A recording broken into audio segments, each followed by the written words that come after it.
One random day in 2020 during lockdown, I was just scrolling down through YouTube and I happened to find this video.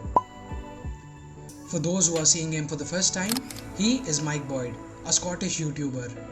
It is a challenge and adventure based channel. Mike attempts to learn a new skill in a short period of time. He is probably the perfect example to show how interesting and addictive cubing is. He first learned the 3x3 and it was done. But that didn't stop him from cubing. He kept learning many new puzzles after that. So I have been cubing for a while now, but never really tried to solve the cube blindfolded. But now that I finally decided to give it a try, let's see how it goes. Make sure you watch the video till the end. Enough of talk, let's roll the intro.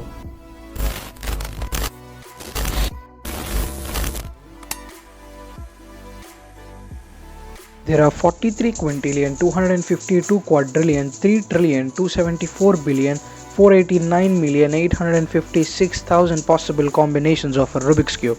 It is practically impossible for a human to memorize all the combinations.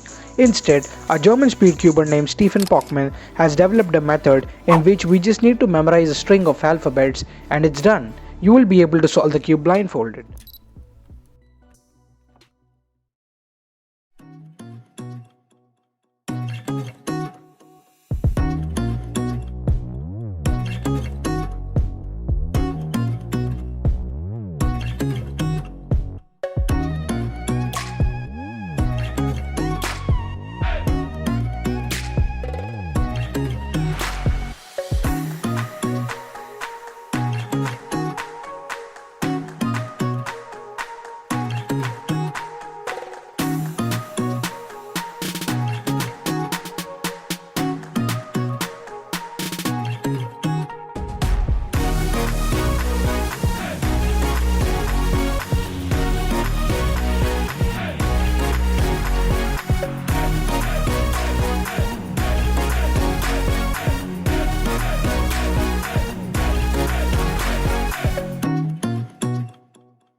Yo, microphone check, make it a microphone check. Give it a microphone, I make it a microphone dead. Don't stand.